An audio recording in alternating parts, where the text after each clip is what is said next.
Back again. What's mine is yours, the podcast. 12 years of friendship. You just jumped into it. No warm up, straight in. 12 years of friendship. 4 years of dating. 4 years of marriage. 2 babies, 17 months apart. And the house renovation project that we have taken on. That is not going Yeah, on. but we will talk about that. How are you, Kyra Bruce? How are you? I'm okay. How are you? I'm good because we had magnesium We last had a night. good sleep. I haven't had a good sleep I can't remember the last time. But I was had a like, good sleep. surely this is placebo because ain't no way you could take magnesium one night and it kicks in within a couple of hours. I was like, nah, that's because I Googled it and I Yeah. was like, how quickly is it meant to like start working? And I think it was like 1 to 2 weeks. 1 to 2 weeks before it starts working. Yeah, but I think the dosage I got was quite high. Hi. Is it your first ever? No, I magnesium? had it once at your mum's Yeah. when we lived at your mum's, but I think that container or like the pill basically just said magnesium. Yeah. So I don't know how high The dosage was. elemental, that's what you have to look for, well, whatever, the elemental of magnesium was in it. So yeah, this time I was sleeping. Kyra was out for the count. Recently, our oldest boy hasn't been sleeping through the night. He slept through the night like twice in 2 months. Would you say it's been going on for 2 months? I don't know, it's been going on for a while. Like, it's just normal. Yeah, it's For him normal to that wake he started up. waking up. He used to be someone that sleeps throughout the whole night. So we had the magnesium yesterday. He didn't wake up.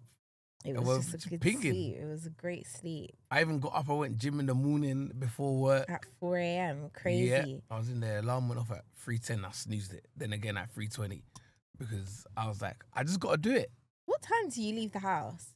I left. Usually. Oh, on a normal day. Yeah.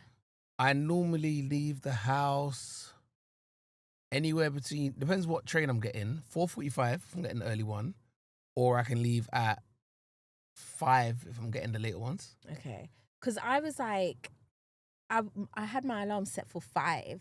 And then I turned over and looked and I was like, he's not there. And I was like, okay. So then I looked at my time and usually I see the doorbell go off. And I was like, an hour ago? Like, huh? Is that the time he usually leaves? I didn't even think about it. I was just like, whatever. And then I saw your story and I was like, oh, he went to the gym. Yeah, when you messaged me that, I was like, so where do you think I've been this whole time? Didn't know. Just escaping the household early. But yeah, I got to go to the gym this morning. So I'm just jumping in into like how my week's been and that. But Yeah, as you should. yeah, gym this morning, back to work after the bank holiday weekend. Easter break was a really nice break. Was it good? Wait, we've had another weekend since Easter, innit? Yeah, we have. Yeah, Easter first and foremost. That was nice. It was nice. For once, I was going to say for once in a very long time, but my family, we all had like a family link up. Like my family, we were close when we were younger, like with the cousins and stuff. But as we got older, obviously everyone has their responsibilities and like just life. And we just kind of like dispersed. So like we all came together on Easter Friday. So it was really cute. And we went to my cousin's house and just had like a really nice get together, which my brother and my older cousin, they're like talking back and forth, but they're trying to implement it more regularly. So it's super cute. Do you know what changes that dynamic? Like you all grow up together and then everyone sort of goes their separate ways. And then when people start having kids, Yeah, that's when it's just Do you think that's what has? I think partially because before kids, we've done like a Christmas link up with your family before. Yeah. So it has been done, but even putting kids in the mix makes it extra a good time for everyone just to come and see everyone, Yeah. which was nice. So this is like the second one we've done, not this year. When did we go to? Yeah, but the first one was without my brother and Charlotte. No, he came, remember, but they had to leave. Remember that one I'm talking about? Oh, yeah. No, but that was last year. That was last year. I'm talking about 2026. Okay, fair. But you're right. Yeah, it is the second one in a long time. In a minute. So it's good, man. Linking up with family is always good. How was your Easter week, this week, since the last time we recorded? Yeah, it was good. I was going to say Easter as well was nice because it wasn't... I think with me, what I find difficult is I'm of split heritage, Ugandan and Jamaican. So everyone would always come up to me and be like, "Oh, what are you more of, Ugandan or Jamaican?" And I think being young, being young, but also me, I'm not making sense. At the age that I am now, as a grown adult, I would have loved to know more about both of my cultures. And obviously that derives from your family or what your parents teach you. So I think it's so important for our kids to have that with both sides of the family, because your parents live so close by. They are embracing a lot of the Ghanaian culture. And it's not to say, oh, every time we go into the house, like there's kente cloth and whatever. Just naturally. Like the conversations, the language, the food, like it's just all like very much there for them.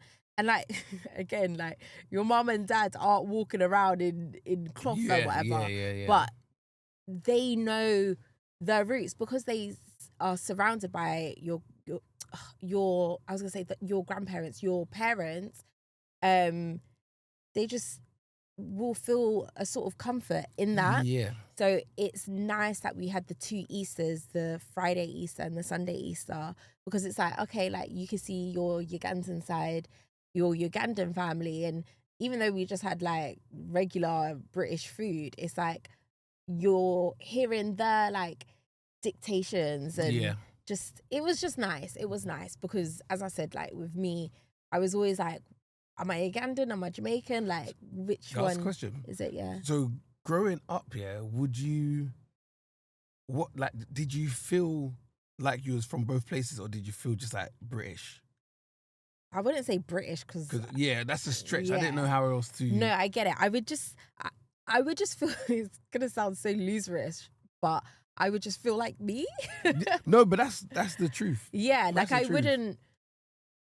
I think as you get older and with like secondary school, I think more so in sixth form, it was, oh, where are you from? Really? I didn't really get that in secondary school or primary school. It wasn't really, oh, she's Caribbean, she's Jamaican. It wasn't really that. Or maybe it was. No, I didn't really feel that. So yeah. I think I've been like not hyper aware, but from young that I'm from Ghana or my family's from Ghana. I don't know if it's the different cultures are surrounded around in school, but we knew who the Ghanaians were, who the Nigerians were, who I don't know, everyone else. We knew sort of where people were That's from. so weird to me. But it's so weird to me. I grew up going Ghana as well. Yeah. So coming back on like school holidays, what did you do in the 6 weeks? I was in Ghana for 6 weeks. Yeah, like there was a lot of Moroccans at my school, and it was like, oh yeah, like they went Morocco. Like I'm aware that people went back to their home country, but I think because my mum didn't go back, my dad's British born, so it's like there was no link for me. So it just wasn't. Yeah, like other people are like Egyptian, Moroccan, and Lebanese. But for me, it was just like, okay, cool. I don't know. Like, I love Lebanese food. Like, it wasn't really. I think, if anything, it would be carnival. Okay, where yeah. it was like, I rep my flags, you know? And I would go to carnival with my Uganda flag and my Jamaica flag every single time. But so it was instilled there somehow. But bringing back to what you were saying, it's really important for them to get a balance of everything. And if anything, I want them to even have more of a cultural understanding, because it's going to be normal to them. Like how you were saying, you was just you. They're going to be just them. But yeah, which they are. Like they are just them. But it is nice to know their roots, which is why I was trying to do the ackee and saltfish on Friday. And then what else did I make? I made bun. Yeah. Bun and cheese, which your mum she says she just eats it like it's cake. I was telling my friends at work today that I was like, Kyra made bun and cheese. And I told her they're going to eat it like cake. And she's like, it's bun and cheese. No. Kyra even said, yeah, eat it with cheese. Like, I said, make sure you eat it with cheese, even a bit of I butter. know my lot. Your mum was like, yeah, I ate it like cake. And I'm like, no. Because honestly, once you put that cheese with it, your taste buds, but you had it with cheese. You don't really like cheese. Yeah, I don't really like cheese, so I'm a bit of a non-lami. Don't even attempt. Yeah, me, bun and cheese with cheese. Bun and cheese with cheese. Delicious. What else did we get up bun to? And cheese. That sanctuary place that we went to. We've done a lot of like Easter activities with the kiddies, which was really good. Yeah, I think we've had a wholesome Easter. Yeah. Do you know the other thing I was talking about today? Yeah, I think of recent times, Easter is getting more and more props. Easter's coming up in the list of holidays. Easter is probably my favorite one. Then it's Christmas after that, and then everything else. But I never realized growing up that Carnival weekend was a bank holiday. It was just Carnival. Yeah. It wasn't bank holiday, but like people see the August bank holiday, like, yeah, just the same way how we just saw the Easter one. Wait, like even when you were younger?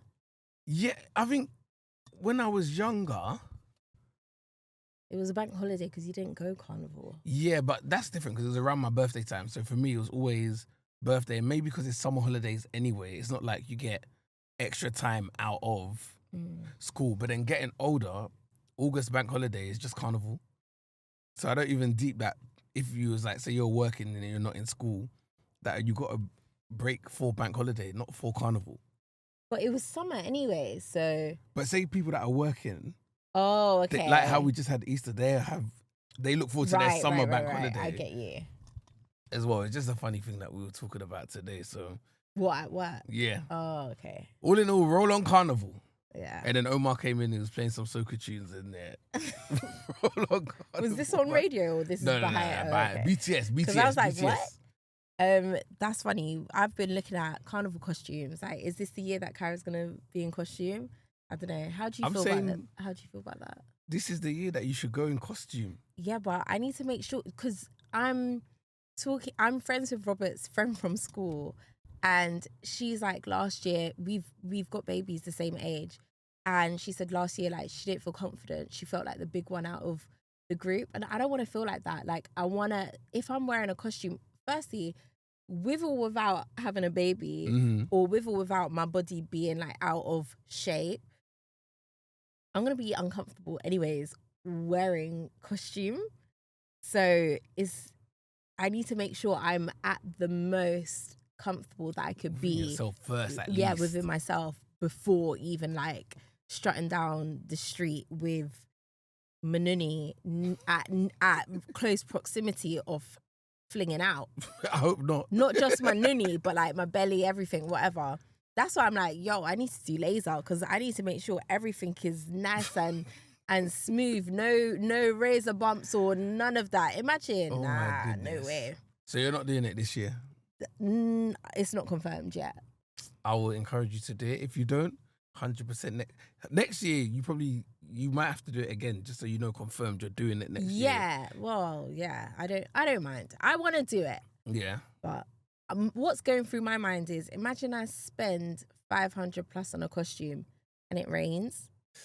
That's crazy. You're gonna run the risk. You're always gonna run the risk. That's real crazy. But you've had some fun rainy carnival, but I guess in costume it's different. Yeah, in costume is £500 to get wet. £500 naked, cold. Yeah, in the UK. Yeah. That's a lot. That's a lot. What parties are we going to? Because I was trying to describe them today. What? Oh wait, I'm going to one. You're going to two. Yeah. Oh, it's May. It's around That's the soon. corner. Yeah. The fets. I'm trying to pretend I know what it is. It's called Rain. I don't know. I just said to our friends, I was like, I need some soca in my life. Do I know how to dance? No. You just have to remember. It's a muscle memory. You have to flex the muscle a bit more. Honestly, it's so like rigid, so dusty. I don't know how to whine. You'll pick it up before. So that's in May. Then we're going again in August. Yeah, sometime in August. The question is it acceptable to whine with another person? No, but you wouldn't do that anyway. So why would I not do that? Why would you? Because that's my culture, mate. Oh, so you want to? I would walk up. But I feel like it's weird because every time I've gone carnival, I've always just danced. It's not been a thing. Now you've got a decision that you have to make, isn't it? No, it's not. I've got a decision. It's a group. You have to make a decision and tell me what your reasoning is, and I'll give you my reasoning back. It's just a dance. I'm not dancing for someone to get a hard on. That's not what I'm doing. I haven't asked you if you are, if you're not, but now I'm asking you. So it seems like you are. No, I'm not making that decision. We're making that decision together. Okay. I'm not going to decide and be like, this is what I'm doing. That's not a marriage. No. In a marriage, you don't even talk about whining with other people. Innit? I'm meant to be so past that. Oh, whatever. Well, yeah, we'll cross that bridge when we get to it anyway. There. We will indeed. So what else, man? What's been something that's been good this week? What's your win or your loss? Pick one. Because normally we try to do two, like, this is a W. Pick one, a win or a loss for this week. Or of recent times. I'll say a win. We've been doing no screen time. I don't know if I said that last time, but we've been doing no screen time. And why are we doing no screen time? Because the government put these new laws. And to be fair, like, we've been wanting to not do it. They don't have a lot of screen time anyways. Mostly when they get their hair done and like quick little drips and drabs if I'm just trying to sort their bags out and I need them to be in one space. But yeah, so we've been sticking at it, like just doing no screen time. And it's going really well. Yeah. So I've been having to set up, I don't have to, but I have chosen to set up morning activities for the kids. And it just makes it fun or just a bit more organized. Yeah. And there's a bit more structure to the day.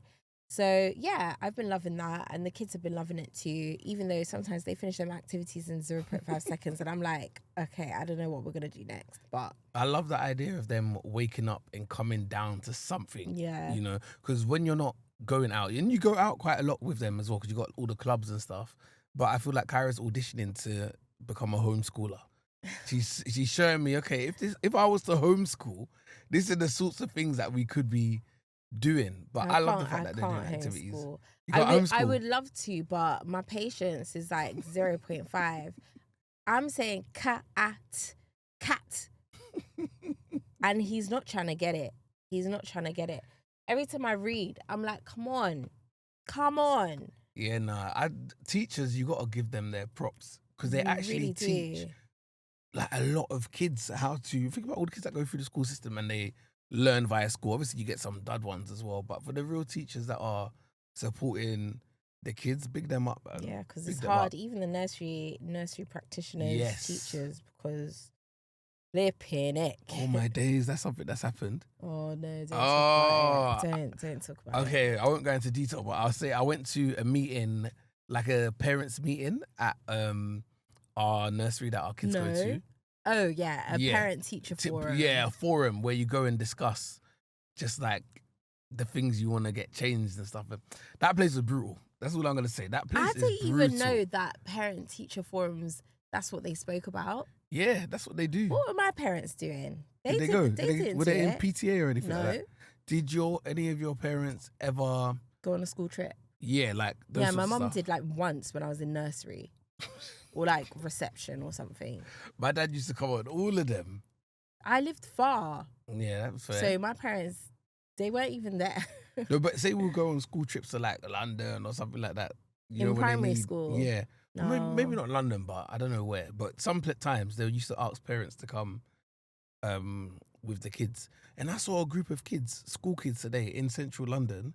It was like one teacher to 4 kids and they were all holding hands. Like you got to hold the 4 like in your... babies? Or... Yeah. Well, maybe reception or year 1. I haven't got a good read on it. But yeah, my dad used to do that all the time. That's cute. Big ups to your dads, man. Yeah, big him up, man. Your dads. What's wrong with my speech today? I can't talk. I'm tired. My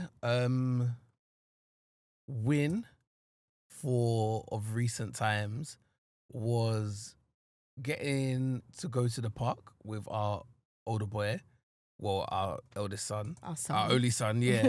We went to the park and he rode on his balance bike to go to the park, and then we were just playing football, Like he would go in the goal and then I'll shoot and then he'll try to save it and then I'll be my turn to go in the goal. Then he'll shoot and I let it go in. But just seeing him have so much fun and freedom. And I've been saying recently that he needs to do more separate activities to his sister because his sister's a baby, so there's always going to be some element of being held back. But it's funny we call her a baby because when Koa was her age, we were like, yeah, he's a big boy. Yeah, she's the baby of the family. It's true. Yeah, go on. And we do baby her a little bit. I think, honestly, it was my brother's birthday, both of my brother's birthday on the other day. And I messaged him, like, just like a nice little message, just whatever came to my mind. And I was like, oh, like, thanks for being that role model because I see the way how Rhea is towards Koa. And she wants to copy him. She wants to do whatever he's doing.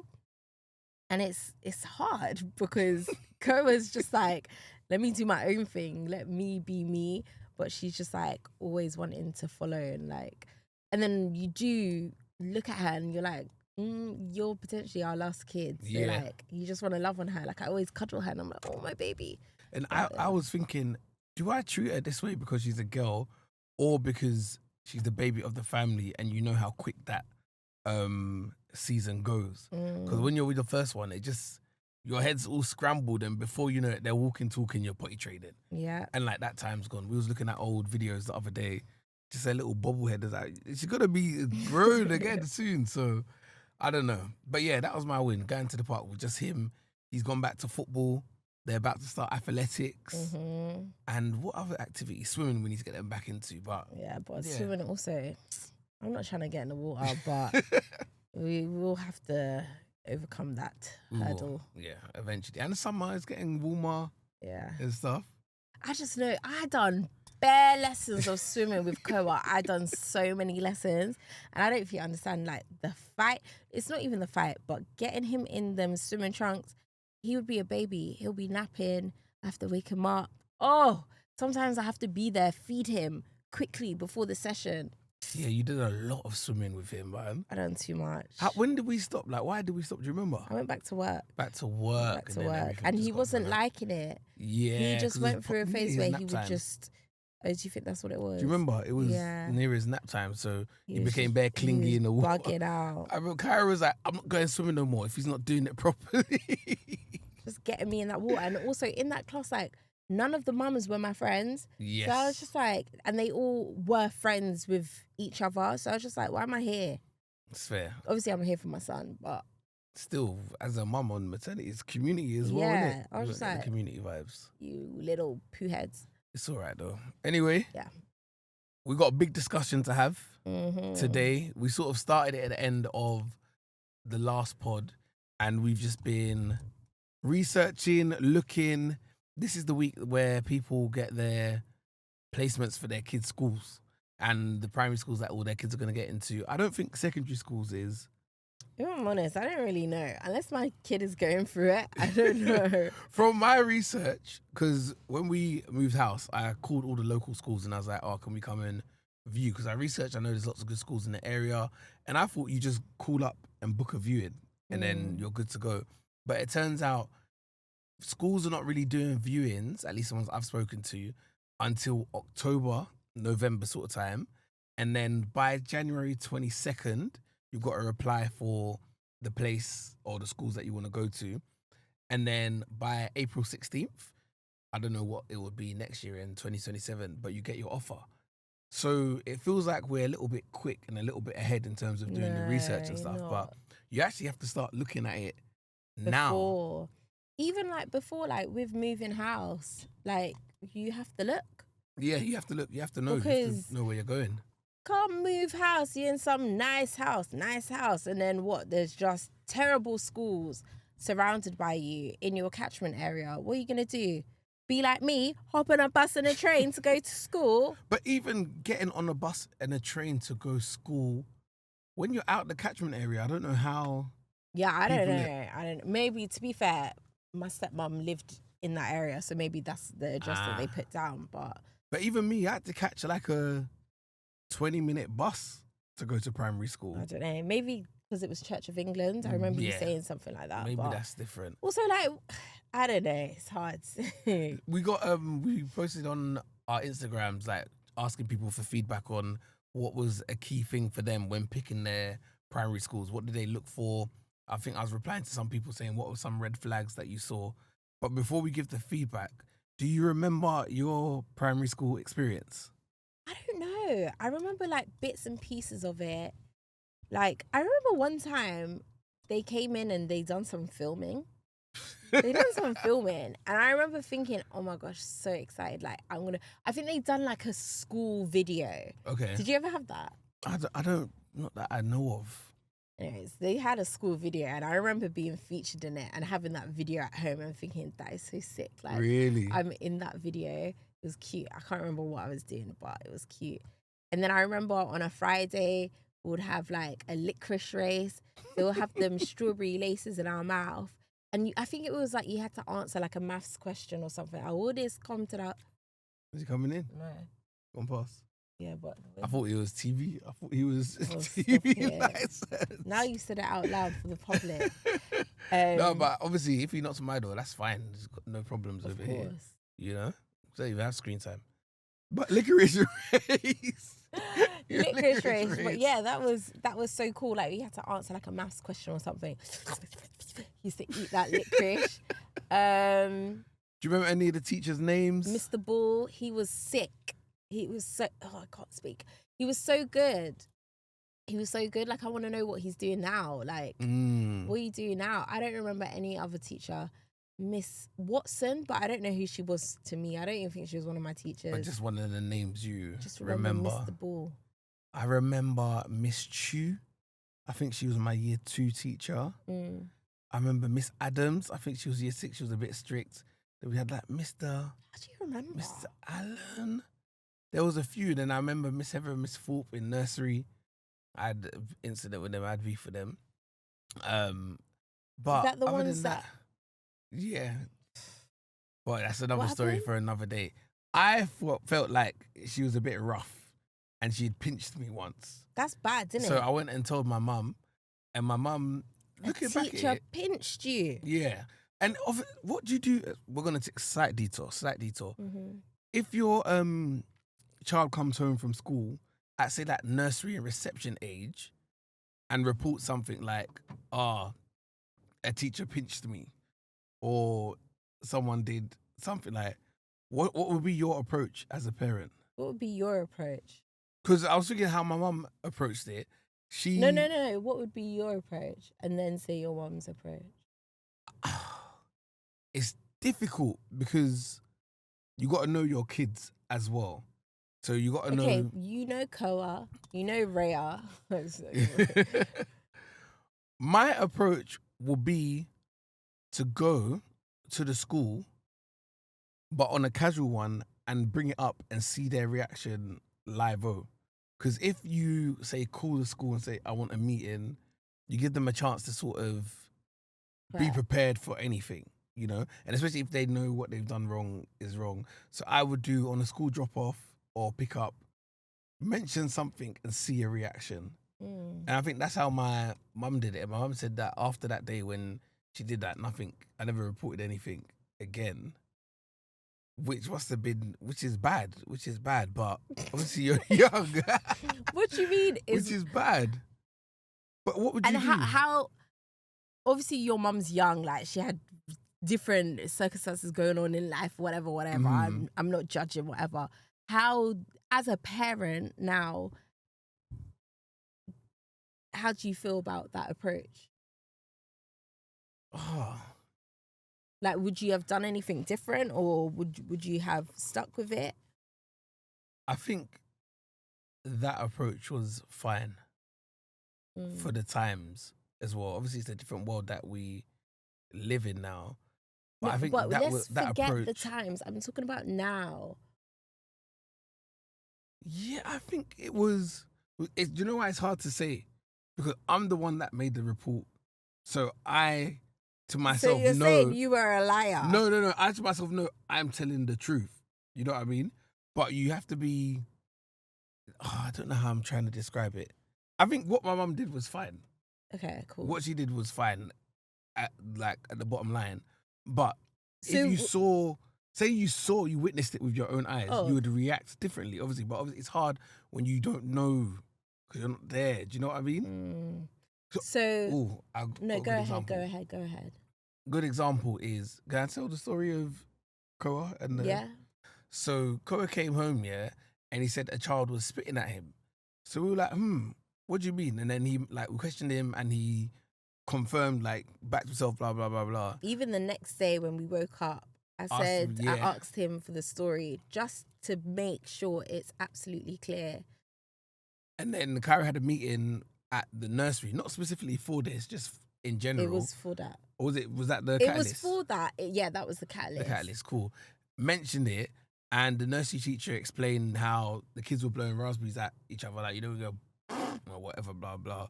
And one of the kids did that in his face, or did it towards him. Yeah.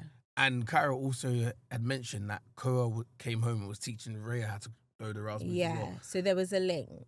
So there was a link, but yeah, you didn't fly off the handle straight away. You had to sort of investigate it and ask the question. Do you know what I mean? Yeah, but I don't know what else you can do.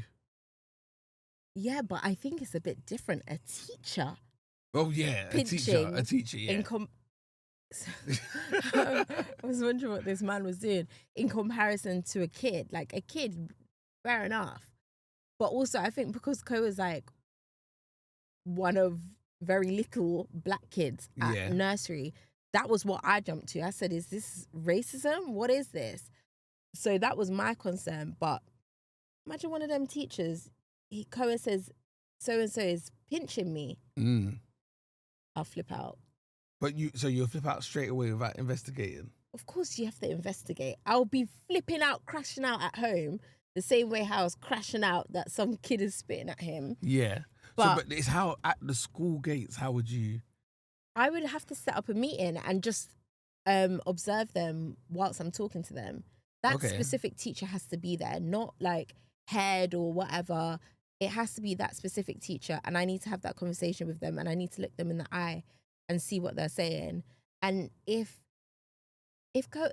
because we've already had this incident with the kid spitting at him, I know that he is fully aware of what's going on. Yeah, he's not a fool. Not that he's not a fool, but he's not a baby. He can articulate when something is going wrong. So if he's saying that, it's right. Like, I will believe his word for it. And then if they come back and deny it, what do you do from then? Well, he'll keep going. No, I'm joking. I don't know. I think probably just look for another nursery. But in that time, he'll keep going and I'll monitor how he is. But as you said, in this day and age, you can't be comfortable with that. No, you can't. It's just, I don't know. I don't know the right or wrong way to do it. Yeah. So what would you do? You would just leave him?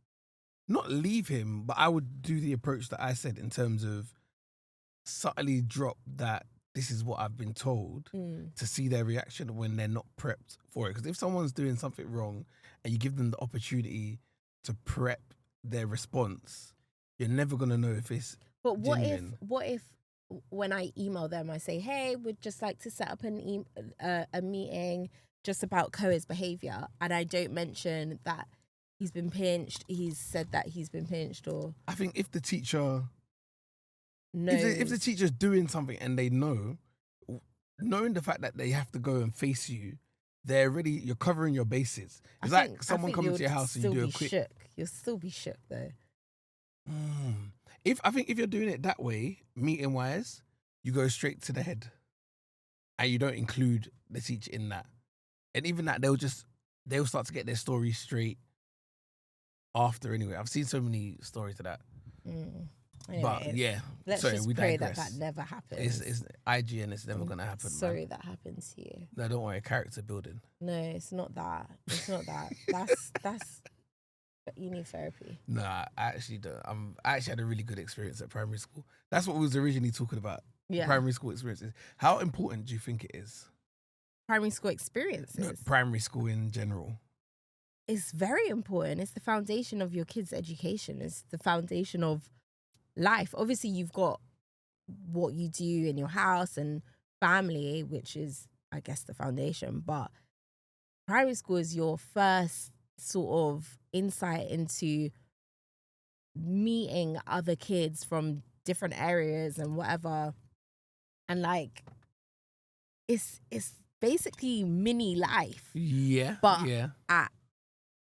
in a confined sort of like Controlled manner. yeah, which is mad. That's why I find it so crazy that you can view schools in the October, November. You have to decide by the January, and your area is going to determine what you have the options to go to or go for anyway. So yeah, the primary school hunt is crazy. I don't know what you're meant to do, whether you're meant to read stuff, just go and view the school and make your decision based off of that. But we did get some really good responses when we posted it on our Instagram. So thank you guys for that. Should we read some? Yeah, let's go for it. Someone said, I have learned to listen to my gut and just go with a good feeling. For me, it was the diversity, the appearance and overall health of the teachers.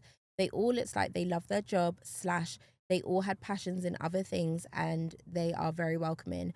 I've learned a good school is the team behind it, not the building, not the facilities, not the opportunities, the people, she says in capital letters, who will spend the most time with your children. It's fair. That's It good is. insight.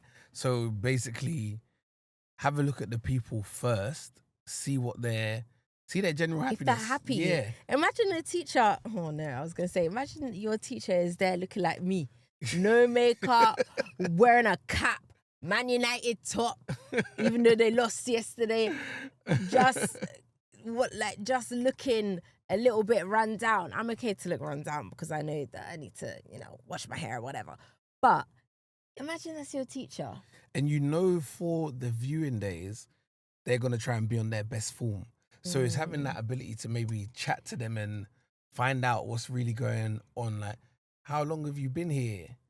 Do you enjoy work? They're all going to give you the same answers. Yeah. But how do you really get into the nitty gritty to understand whether they're happy where they're working? I don't know.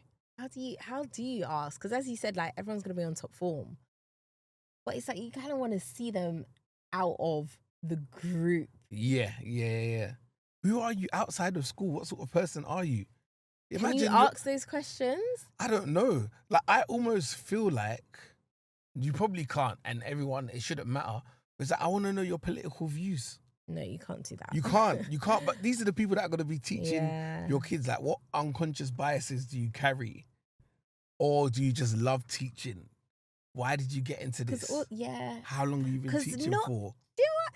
From what I hear and see on social media, not a lot of teachers want to be teachers anymore. Yeah, the teacher profession is they just going get into down. it because it's like not easy, but it's like security.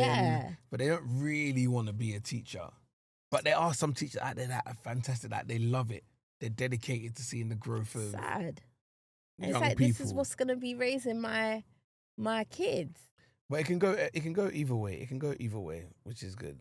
Okay, you're gonna read another one. All right. Okay, I got another one. I think so many of us have the idea based on maybe when we were at school or what the Ofsted rating was or word of mouth say. However, I once viewed a school and I knew instantly based on the feel. I was walking around the school wishing I was able to go there as a kid. That's nice. That is nice. And again, what the comment is saying is quite true. A lot of us will base the schools we're viewing compared to the schools that we went to, and the feeling that you got from it as well. Because I went to a C of E school, so I always thought my kids are just going to go to a C of E school. That's like the normal school that you go to. I went to Church of England primary and secondary, so I don't even know what school looks like outside of that. So I'm going to be more apprehensive to send them to a school that's not Church of England. Which I wouldn't, because I didn't go to a Church of England school. So, like, would you have a preference? Would you want to send them to a faith school if it was an option? From what I'm hearing, a faith school is good, and we have a faith, so why not?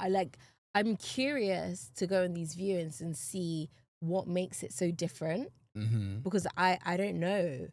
I don't know what the difference would be, other than like what your Robert's cousin messaged us and said that they had in assemblies, I think. Yeah. They had like a theme where they said Jesus. I can't remember. We've got to find it. Do your best for Jesus. Do your best for Jesus. That's so cute. And like being a little kid, I can imagine that they'll be like, oh yeah, like, gotta do it for Jesus. You know, I think that's so cute. And also, I don't know, just implementing that faith from a young age, I think that is really, really nice. It helps, like, knowing that at school, the teaching is aligned with what your teaching is at home and at church. That's if you belong to a faith or anything like that. So, yeah, that's super interesting. I don't know. It's tough, man. It's tough. Still more. All right, you got the next one. Someone said it's difficult. It's a difficult one because there are so many factors, but I think we went for academic, school environment, and can I see my child fitting in here for their betterment? Academics is a big one because how important is the statistics? The statistics is not even coming out of my mouth. How important is it and how well the school performs? Like, I want to see, I look into all percentages and stuff in terms of their achievement and attainment and stuff. I want to see a high percentage of people exceeding expectations to know that the school's producing high quality students. But again, statistics can be a lie sometimes. It can be fabricated in the primary schools especially. So how much attention are you paying to the statistics? I don't know. Obviously, I think it will give...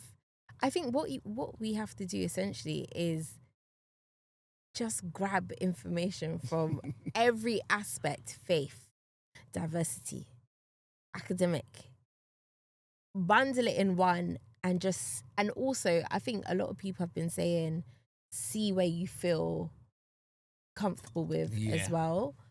And I think that's what you have to do, because yes, like academics can be great, but as you said, like it can be fabricated. Do you want to explain how it can be fabricated? Because I think if I was listening, I'd be like, what do you mean fabricated? Yeah, so I had a little meeting and was just talking about like SATs, for example. That's not externally modulated. So if teachers are walking up and down the class and like pointing at certain words in the question or the mark scheme so that the kids know how much detail and information they got to give for specific questions, it can sort of be swayed. Yeah, like teachers can have an influence past the teaching on the statistics that way. So are they super reliable? Are they hitting the average targets that they need to hit in terms of pass rates in classrooms? How much more are you pushing for extra achievement after that? So stats are really good, they're really important, but they also might not paint the full picture. Yeah. So, yeah, stats is another one. And then also, what did you say? You said like breaking down the statistics too. I think Robert had a chat with his colleague's mum, who's a head teacher, and she said something along the lines of that there was a part on like... Which was the Ofsted report?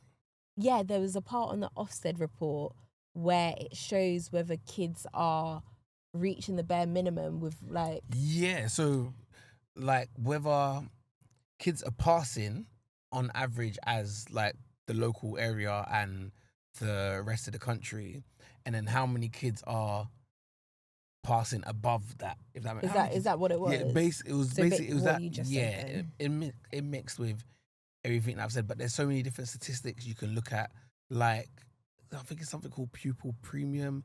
So you can see sort of the kids coming from disadvantaged backgrounds, how many of those kids are exceeding above expectation, which you could suggest shows the quality of teaching. I guess the quality of teaching is bringing a kid from a lower understanding to a higher understanding. That's where you really get the quality, because some kids are naturally clever. Some kids are getting extra tuition outside of school. So there's certain statistics that you can really look at to be like, oh, that's the mark of a good educational establishment. Yeah, because one of your points was that these kids could be going to school, and yes, that Ofsted report is great and the kids are achieving, but they're all getting tuitions. Yeah. So it's not the doings of the school. Mm-hmm. It's the doings of what's happening behind. Exactly. So how are you to know? And how the school are going to take credit for it, obviously. But Yeah. how are you to know? It's How are very, you very to true. know? All right, should we do one more? Yeah, let's go for it. Oh, is it me? Yeah. Which one is it? Oh, okay, yeah. All right. Had to be a faith school and needed to be within walking distance. That too, well, I don't know about us, but walking distance, because I wasn't trying to stress myself with school run traffic every day. Remember, you're going to be doing this journey daily for the next 7 years. That's crazy. I did also take into consideration the Ofsted rating and if they offered wraparound care, breakfast and after school clubs. That's true. That's very true. Because you can make a decision based off of your life now. You're home with the kids. Yeah. You ain't got to be at work far away from where you are at a certain time. So you could feel, oh yeah, the rest of life is going to be like this. Yeah, of course I can drive them all the way to wherever Yeah. for school. But what happens if you can't? And then all of a sudden you're going to have to start getting someone to either do like pick your kids up to take them to school, which will be an extra cost. And I know a lot of people do that, or pick them up after school. Did you ever go Breakfast Club? Maybe like once or twice. Yeah, but you didn't in primary have to. school. Yeah, No, I I didn't have to. Yeah, because I never went Breakfast Club or After School Club. I did do after school club You went in after my school, yeah? last primary school, because obviously my parents are split, and that would I think Fridays would be when my mum would pick me up, and obviously she's coming from outer west, coming into all the way to Chelsea, so yeah, it was peaking it. So is that something you thought about? Because I never did it, I just assumed my kids wouldn't as well. But obviously it's because of the flow of life. I don't think. Well, I would like to hope that they don't need it. Like, do you know what? I think it is. Unfortunately, it is for those parents who work really late, have really late hour jobs, hour jobs, or the split parenting, because that's a tough dynamic. I wasn't picked up because my mum was coming to collect me. Yeah, and because she don't live where my dad lives. So yeah, and that's what's sad. But we weren't split in Jesus' name. Oh, amen. But it's just, kids just needed a nice life. They don't need all of this. Maybe I'm the one who needs therapy. I know I need therapy, but whatever. You've been saying. But yeah, so there's so many more comments we could go into. Maybe we'll do like another session of this, maybe closer down the line, or see the reactions from when everyone starts getting their school places. But if you have any, when we start viewing schools, we're gonna have to like comment on it. Obviously 100%. Not say the school, but like just describe. Because what did you love most about your school? Like, can you describe what your school building looked like? Was it new? Was it old? No, it felt like looking back at it probably felt old. Looking back at it didn't feel like a new build. Because then when I got to secondary school and then you have the new block in secondary, you understand what new was. So it just felt like a normal school, quite old, Church of England. Maybe because all of my friends went there. Because we went Church of England primary school, then we went to Church of England secondary school, where all my friends from the primary school were. That might make me look back at primary school a bit more fonder. Because you're making deeper connections with people you've been friends with for time. Yeah, that's true. So maybe I'm glamorizing what primary school was, but in the landscape of my life. But I think that's how it should be. Yeah. I always say, like, I don't want us to move, because it would be nice for the kids to have those long-term friendships. Because I didn't have that. And it is really nice. If you get a good bunch and you get long-term friends, that's cool as well. So super cute. So many things to think about. We're a year out at least. But it's going to come around soon in terms of going for viewing and stuff. But yeah, if you made it to this part of the pod, thanks very much for listening. Thanks, guys. And if you have any advice on this topic, let us know. Or any topic. Yeah, trust. Because hopefully, this should hopefully be helpful in some way, shape or form. So yeah, man. What's mine is yours, the podcast. I've been Robert Bruce. Ladies first. Ladies first. Go Kyra Bruce. Myself, Robert Bruce. 12 years of friendship. 4 years of what? 12 years of friendship. 4 years of marriage. 4 years of dating. 2 babies. 17 House months renovation. apart. Boy. Oh, we're not doing this very good, are we? That was insane. It's time to go. Time to go. Peace, peace. Bye.